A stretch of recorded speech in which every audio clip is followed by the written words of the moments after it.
Hey, it's Brandon, and welcome to Retro Reactions, a place where I experience amazing music from the 70s, 80s, and 90s for the very first time.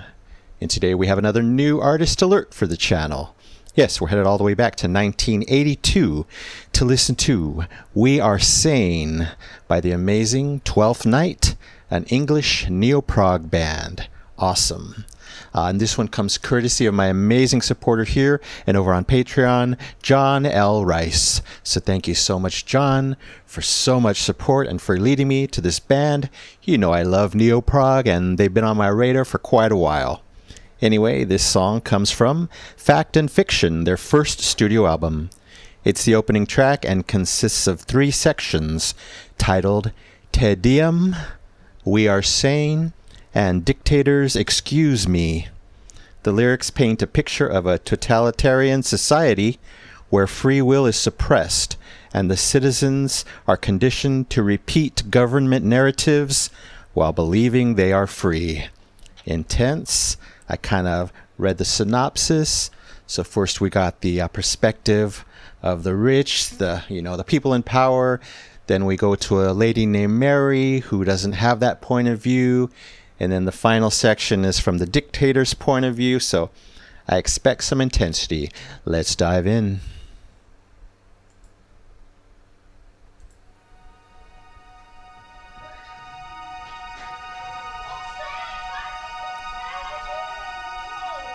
Nice.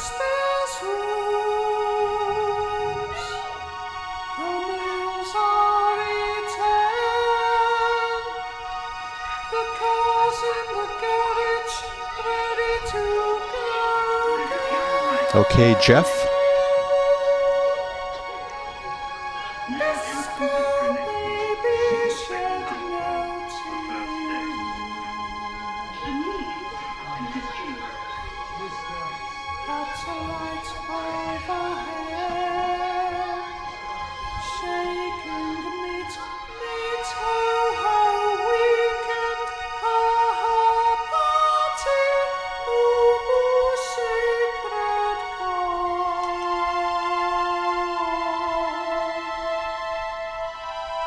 The White House some days on the lawn,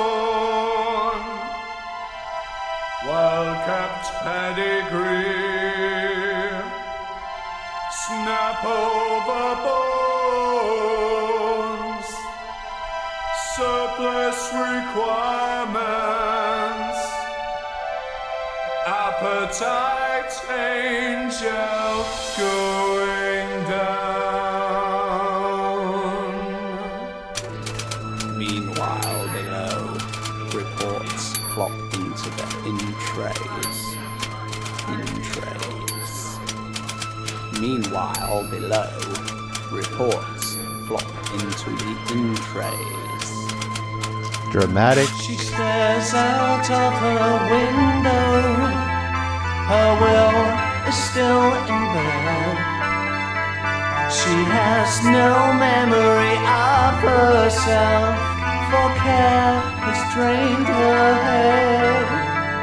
The poster and the billboard says she should paint her lips like the smiles on the TV people. Would you file this, please, Mary?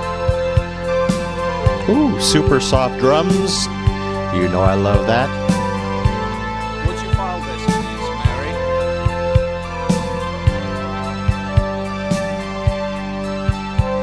If the thought processes of an individual can be permanently limited to the point of strict conformity to an outside source of thought, the said individual need no longer be considered as such.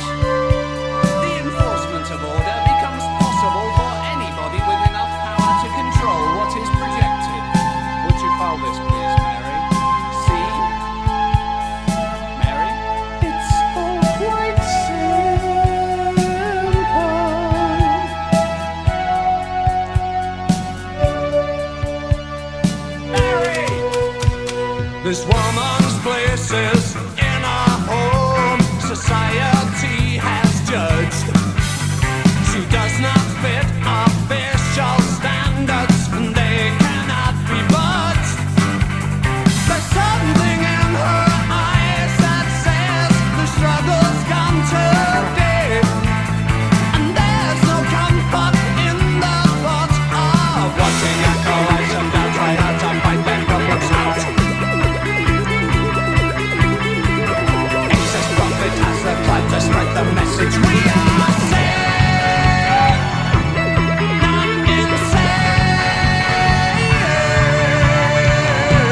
cool synth. Those who fight us and they bark a laugh, they shouting, we are sane,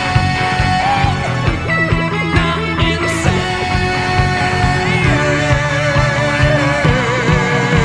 And the chorus says, it's all quite normal. The chorus says, it's all quite normal.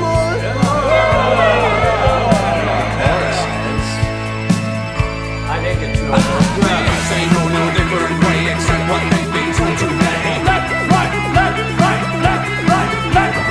accepting their limited truth and blankly humbling. We are sane, and we are not to blame.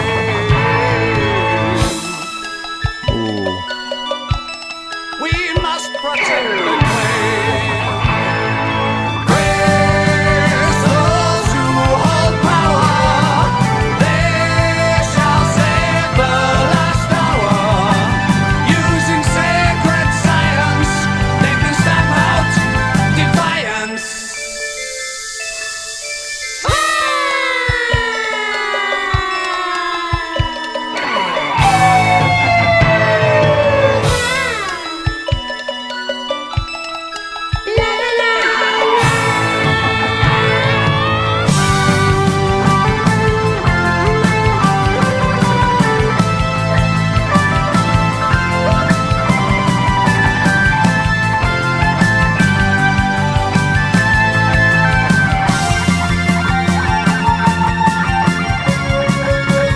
So much unexpected elements.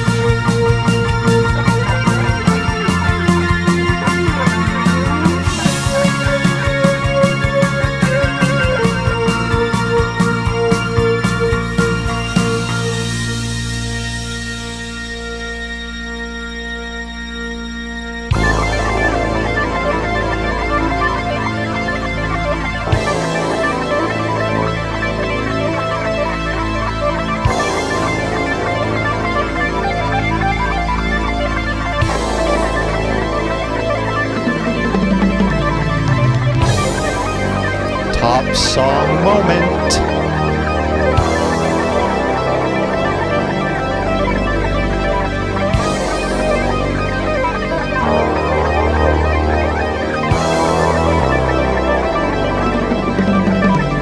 Technician, we want you to build a component for each of our workers to be with them always at all time. Watch closely so we can keep track of their actions, their interests, their morals, their timeout. Some music to maim them, some fear to contain them. Policy will judge them, brute forces degrade them. Practical behavior, the cleanser, the savior. Our private vocation has no sense of nation. The maintenance of power can be so fulfilling, just so long as all the slaves are willing. So this is an order. We must comfort disorder with a miniature transmitter. We can pump up the litter and train it to do what we tell it. State urgent, the seaplane, buzzing it, a new sign, so tiny and dogma. Ideas and to pragma, from humming transistor, a brain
Little abrupt there. I wonder if we have a concept album here, if this ties to anything else, including the next song, Human Being.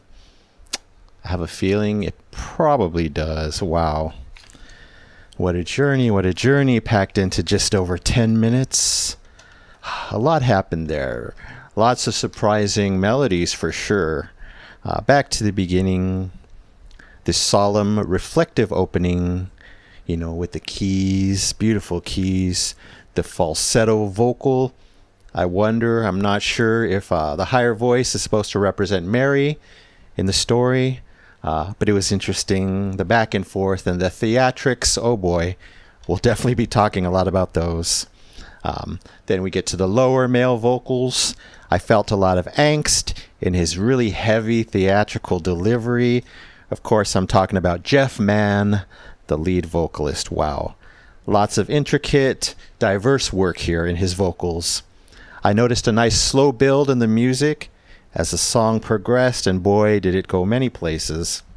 Of course, we get some sound effects. I think the typewriter on the left, some spoken narration. That's always very effective in telling the story in a theatrical way, of course.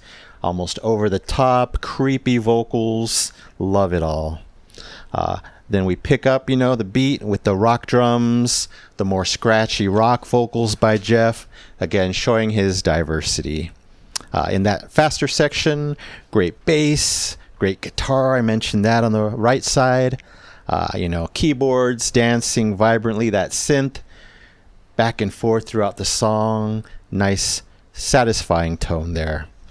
By this point, I'm like, am I getting Rocky Horror Picture Show vibes? I put a question mark because I'm not sure. I'm not super familiar with that. I've never seen the movie in full. I know a few of the songs, the famous ones, so I'll leave that as a question, but it does have hints of that with all the big theatrics, in my opinion. Wow. I love the almost random journey of the song. It's like it'll go wherever it wants to, and that's what makes it so interesting. Like later on, one of my favorite parts, that little baby lullaby music happening with the keys, kind of a twinkly tone, and then an epic guitar slide down, happen back and forth a few times. What a unique combination. You would never think to put those two together. Baby lullaby rock, I'm all for it. And then one of, if not the best turns in the song. Didn't last too long, but that gloomy, dark, fantastical section, I'll call it. A deep synth on the left. Pretty sure it was a synth. Some fast arpeggio. I don't know if it was keys or guitars. So cool. I think I did my Halloween hands at that point. Amazing. Yeah, pure rock theatrics. I mean, this one is meant, in my opinion, destined for a visual presentation of some form. I don't know if it ever had I'm sure it did not have a stage show. You never know, though. What do I know? Or even a film. But at least this song is meant for that. So a music video would have been nice if there's none. Gotta mention the drumming again. Amazing. That's going to be Brian DeVoyle. Really great throughout. Very satisfying, especially those drum fills. So cool. Wow. So much going on here. A great journey. Of course, knowing all the lyrics would help. But, I latched on to some, and I heard the theatrics of the delivery, both in the vocals and the spoken word, so I couldn't help but pay attention to it. It all just worked for me. Due to the extreme creativity, the great storytelling, all the theatrics, and of course, all the musical and vocal delivery, I will give this one the Double Epic Platinum Record Award. Yes, for We Are Sane by Twelfth Night, originally 1982. Wow. Now curious about what else they've done in their career. So thank you so much for this awesome ride. Jeff Mann, Clive Mitten, Andy Revell, Brian DeVoyle, and of course the amazing John L. Rice. Thank you so much once again. All right, that's it for now. Thank you so much for watching. I really appreciate it. Anyway, don't forget to subscribe, like, and comment down below if you wish to chat about this one. I would love to know what you think. Maybe some more of your favorites by 12th Night. Would love to have them back in the future. Anyway, you take care, stay safe, stay hydrated, and remember to let peace, calm, and light into your day and night. And I'll see you next time in the past.